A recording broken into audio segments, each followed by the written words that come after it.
Well, next, why has this happened time and time again? Mass murder at post offices. Since automation took hold, dozens of employees have been slaughtered by co-workers. Is the job too much to handle? Tom Jarrell investigates right after this.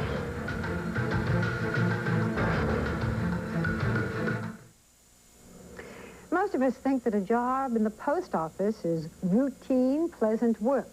But did you realize that post offices have taken on a grim distinction? In recent years, they have been the scenes of numerous mass murders. What's going on? Well, for some time now, we've been getting letters from postal workers who think they have an answer. And so after the latest killing spree at a post office last November, we asked Tom Jarrell to investigate. Once again, a terrified 911 call from a United States Post Office. We need a lot of ambulances at the Royal Post Office. What's the problem? Somebody's in here shooting everybody. Okay, we got help coming. Where is he now? He's still in here shooting people. This time it's Royal Oak, Michigan, another postal worker gone berserk on a shooting rampage targeting his supervisors. Okay, just stay with me. Moments later, a call from Royal Oak Postmaster Dan Priscilla, locked in his office with the gunman just outside. He's trying to get in the postmaster's door right now. What floor are you on? Even as the nightmare unfolded, as the wounded were treated and wheeled outside, and as shocked workers embraced one another for support, incredibly, everyone at Royal Oak knew it was coming, and most knew the gunman by name. Do you have a description of the shooter? His name is Tom McElvain. Tom McElvain. There'd been tension building inside Royal Oak for months. Finally, one letter carrier, suspended for swearing at his bosses, exploded. Tom McElvain had vowed it would be a sad day at Royal Oak, and last November 14th, it was. After learning he had lost a final appeal to get his job back at this suburban Detroit post office, McElvain returned to the workplace that he knew so well as a letter carrier. This back entrance was where he picked up mail for his route. But on this day, he was unemployed and armed with a sawed-off automatic rifle. Once inside, the former Marine took bloody revenge on his enemies, methodically killing within minutes 4 supervisors before turning the gun on himself as police moved in.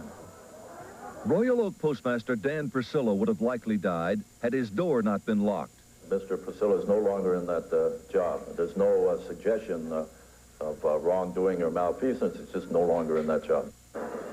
Although they removed the postmaster, workers were convinced his legacy remained. Management tactics to put extra pressure on people that supervisors didn't like or didn't feel were up to the job. Do you guys think that McElvain was set up by his supervisors to be fired unjustly? Yes. Yes. Everything that he did up to the firing or things that nobody in this country would expect to be fired for. Driving 2 miles over the speed limit, gassing your vehicle up too soon. For shorts being too tight. I mean, ridiculous things. Charlie Withers, a mailman for 10 years, was McElvain's close friend at Royal Oak. He believes McElvain's murderous shooting rampage was part of a bigger problem. I mean, it's not just Royal Oak, it's offices all over the place. His management style is still in effect. The past 5 years have added a bloody new dimension to the public image of the friendly mailman.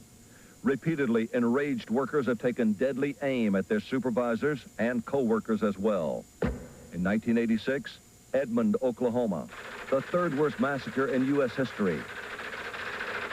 In 1988, New Orleans, Louisiana.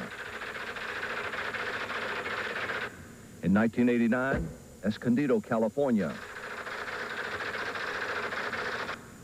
And last year, Ridgewood, New Jersey.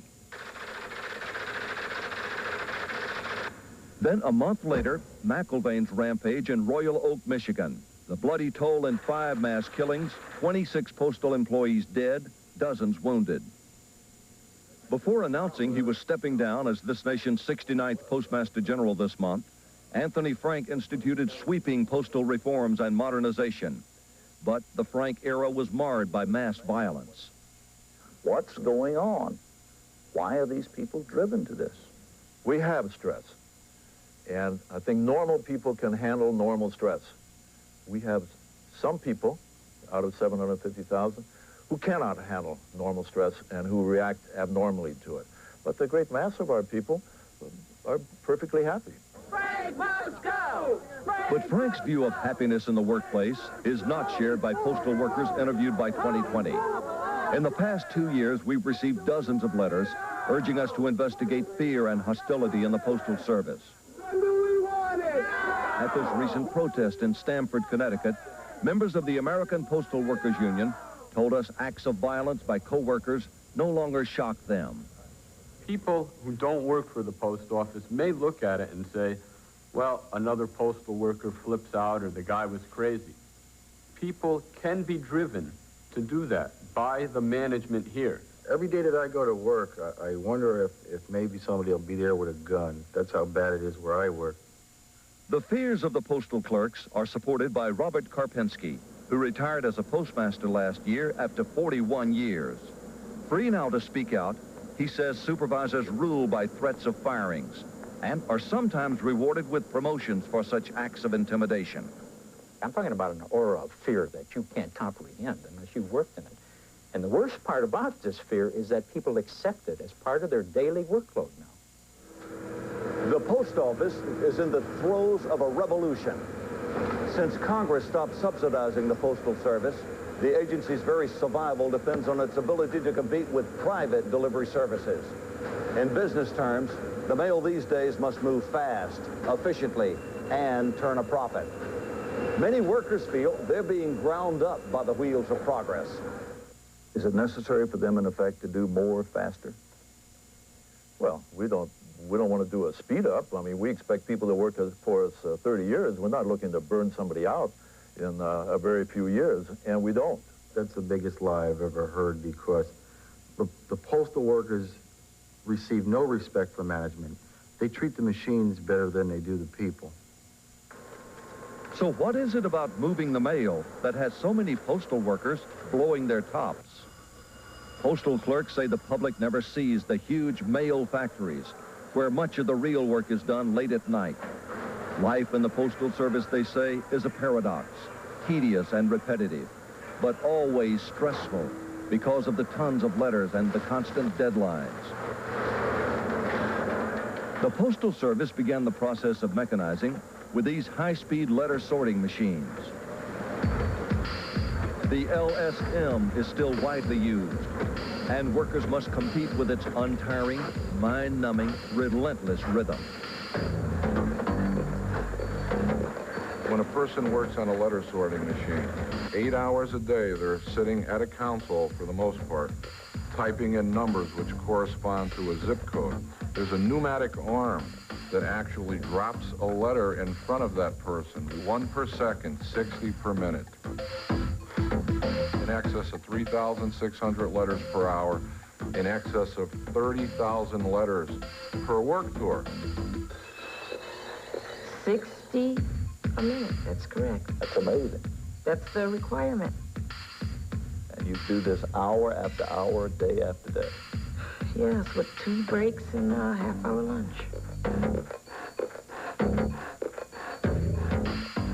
These machines can do the work of 30 postal workers sorting mail by hand. But computers keep track of mistakes. More than 5 errors every 100 letters, and the workers say there's a boss on your case. Postal inspectors are watching too, through narrow one-way security windows designed to prevent mail theft. As the Postal Service struggles to become competitive, there's a widening gulf between young, calculator-toting supervisors and older workers on the lines. The supervisors insist they do understand the new pressures on the employees. But their mission, they say, is to get the mail out and get it out quickly. We need to be very careful about how we deal with our people, but we can't back up from what we have to do, which is to move the mail from point A to point B. A lot of these managers you see are young.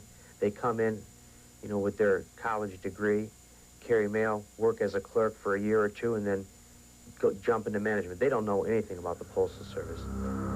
A new machine is now being introduced that will increase speed and reduce jobs.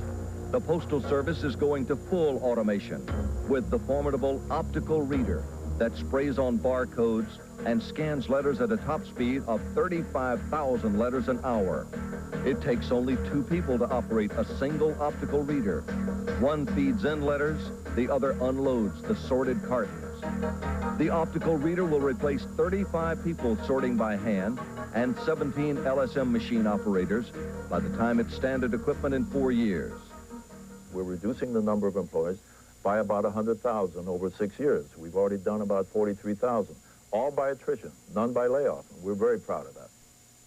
Do you go to work feeling that you're going to be one of those cut? I've already been one of those cuts. You've been cut. That's why there's so many firings. It seems like they're just applying these disciplines to people to lower the workforce quickly. As these new machines replace some workers and firings resulting from strict discipline eliminate others, the fear of layoffs has added up to increased hostility. Have you seen fights among the employees, either between the supervisors or themselves? Over unfair treatment, yes. Over just out-and-out meanness. We hear of the killings, but consider this less publicized fact. In the last 5 years, there have been nearly 500 assaults by postal workers on supervisors, and more than 200 supervisors have physically attacked employees. In big postal facilities, fistfights break out often. The Royal Oak Post Office was a microcosm of all the problems, including a postmaster with a reputation for toughness, leading a team of supervisors who admired his hard-nosed style. I think he did some very good things, some really good things that needed to be done. The criticism was that some things were done too fast.